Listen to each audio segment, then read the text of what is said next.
if I told you this dreamy Pinterest top could actually be made from fabric scraps? Today, I'm recreating this soft lilac romantic top using leftover plain fabric and a small piece of embroidery tool I already had at home. And because Pinterest only showed the front view, I even asked AI to help me imagine the back design. In this video, I'm turning scraps into something elegant, feminine, and wearable. Let's see if I can make this Pinterest fantasy come to life. Hi fashion lover! Welcome back to my sewing house. If you love feminine fashion, DIY sewing project, and making beautiful clothes on a budget, you are in the right place. I've been obsessed with romantic vintage inspired top lately, especially with soft pastel tones, with lace and ruffles. When I saw this Pinterest photo, I instantly knew I wanted to recreate it, but in my own version. The best part, I'm mostly using fabric scraps for this project. This is the original inspiration photo. What I really love is the soft lilac color, the lace details, the sheer sleeves, and especially the ruffle neckline with the bow. It feels elegant, romantic, and slightly vintage. I really love the inspiration picture, but it feels a bit too revealing for my taste. I'd prefer to create a camisole style detail in front while keeping the same soft lilac color. I want it to maintain the elegance and vibe of the original, but with a more modest and wearable design. For the back design, I actually use AI to help me visualize how the back could look while still matching the aesthetic of the front. I wanted something feminine and wearable, maybe slightly open view at the back, but still classy. The moment I saw this picture, I instantly fell in love with it. The fitted bodice gives it shape, while the flowy and sheer sleeves create movement and lightness. But I prefer not going out braless, so I think it will be better if I cover the back with the nude cotton fabric. Here's what I'm using for this project. Lilac fabric. I don't actually have a huge amount of fabric, so this project became a little puzzle. I had to strategically place every pattern piece to avoid wasting material. Embroidery tool scraps.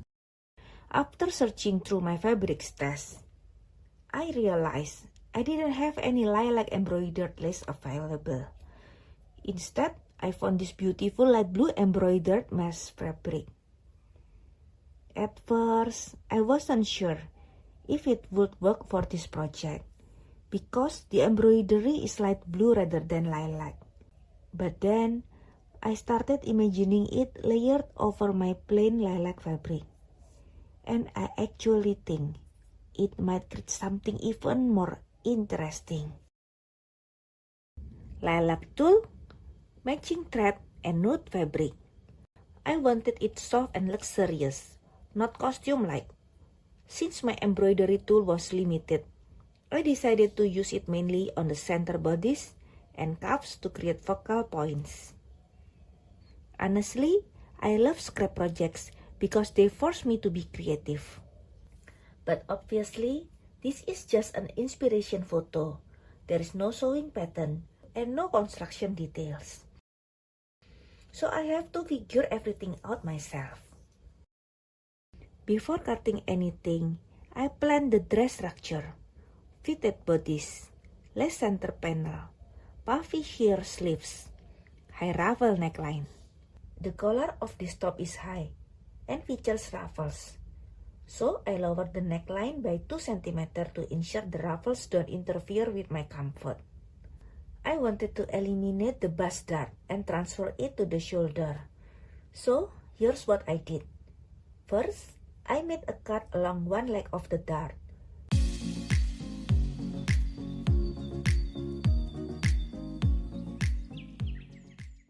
Then, I cut the line at the shoulder where I wanted the dart to move.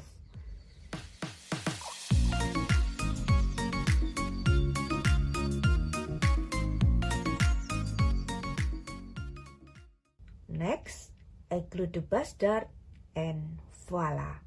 a new dot appears at the shoulder. The trickiest part was combining all these delicate elements without making the dress look too busy. I'm cutting the front pattern to remove all the darts and transform it into a princess seam. Princess seam have become increasingly popular in contemporary fashion. Here's the front pattern. Now, I just need to smooth out any sharp angles to create a clean flowing line for a smooth top. For the back pattern, I never forget to make a sway back adjustment. This small triangular section needs to be removed so the top can follow the body shape more closely and lay smoothly without excess fabric at the lower back. The triangle's head is 2 cm. I start by cutting along the baseline, then glue the top and the base together. Now, I redraw the bottom dart, creating a straight line from the top dart all the way down. This keeps everything aligned and neat. I need to cut the back pattern as well, forming V shape that runs all the way from the center of the low back up to the shoulder, following the design of the inspo picture. Here is the camisole pattern, front view. I need to extend the center front by 5 cm to create the button panel. For the sleeve, I'm using lilac tulle fabric. Personally, I prefer to do a basting stitch following the pattern instead of drawing directly on the tulle. Chalk marks disappear after a few movements, and using an erasable marker, it only shows up if the reflection is just right. Since tulle is perforated and not fully solid, marks can be tricky to see. That's why basting stitches make sewing easier for me. How about you? Do you have any special tips? You can use my pattern directly if we have the same size. If your size is small, reduce 1 cm at the side of the body's front and back downward. And vice versa, if your size is L, add 1 cm at the side of the body's front and back downward.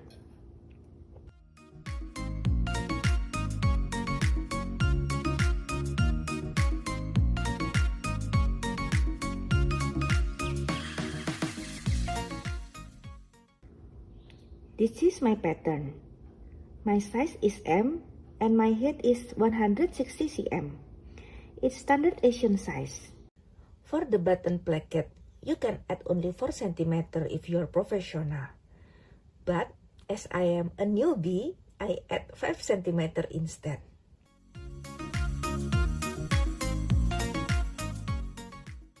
For the back bodice pattern, I raise the armhole point by 1 cm. Then I smoothly blend the new armhole point with the existing armhole line to create a natural, even curve. For the collar, I start by measuring the length of the neckline where the collar will sit, and I divide that number by 2. This measurement is then drawn here. Next, I draw the collar using my drawing formula as shown here. Once the drawing is complete, I remeasure the base of the collar because angling the drawing upward naturally makes it longer. This means I need to trim any excess at the back of the collar to get the perfect fit. Time to cut everything out. I always get nervous during this part because once you cut the fabric, there's no going back. The sleeves are probably my favorite part of this top. I use sheer lilac fabric to create that airy Pinterest look. To get the puff effect, I added extra volume at the sleeve cap and gathered the wrist area. Then I added lace cuff using leftover embroidery tool scraps. This is why I never throw away pretty scraps. Tiny leftovers can completely elevate the project. At this stage, I felt, wow, this project really requires a lot of pieces. It is an easy, simple project, but it just takes time, doing simple things again and again. For the bodies, I cut the main structure from the plain lilac fabric, Then I layer the embroidery tool on top to create texture and dimension. As the embroidery is light in color and the mesh is transparent, the lilac fabric underneath can show through beautifully. I think that contrast will really make the color pop and add more dimension to the top. I also cut extra strips for the ruffle because the ruffles are honestly what give this top its romantic feeling. And yes, gathering ruffles always takes longer than I expect.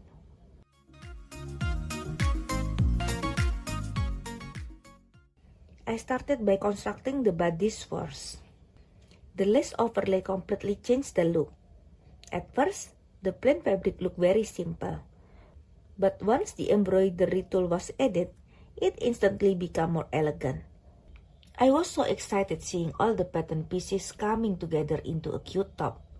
But then I realized, oh, I forgot to sew the ruffles between the central front and the side. Looks like I'll need to do a little seam ripping and redo it. That's okay. It's all part of the process, and every little fix just makes the finished piece even better.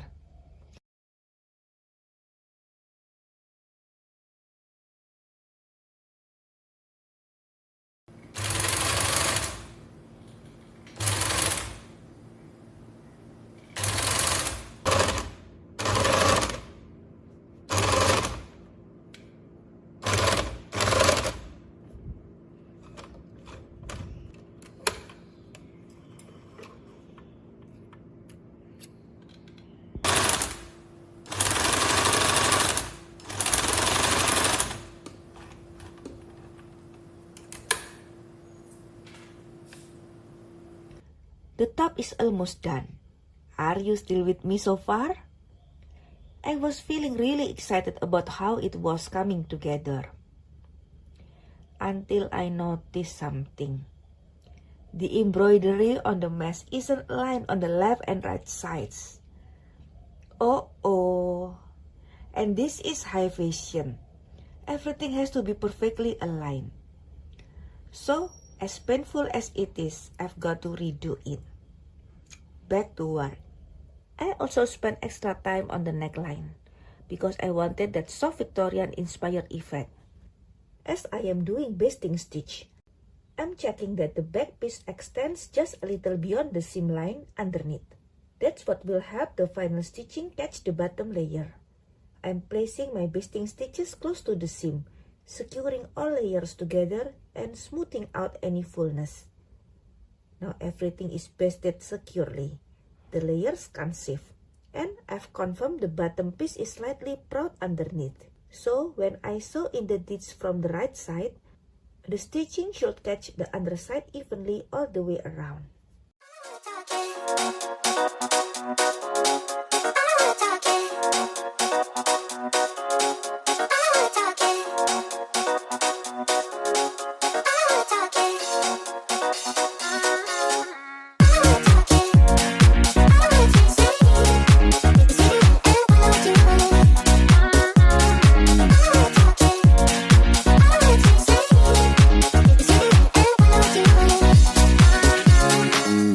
Please don't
final result. I honestly can't believe this started as fabric scraps. The lace details, the soft lilac color, the romantic sleeves, it really captured the Pinterest inspiration while still feeling unique. I think this might be one of my favorite feminine sewing projects so far. This project reminded me that you don't always need expensive fabric or perfect materials to create something beautiful. Sometimes the most special pieces come from using what you already have. So, if you've been saving fabric scraps because you are afraid to waste them, this is your sign to use them. Thank you so much for sewing with me today. If you enjoyed this project, don't forget to like, subscribe, and leave a comment telling me what Pinterest look I should recreate next. See you in the next project. Bye!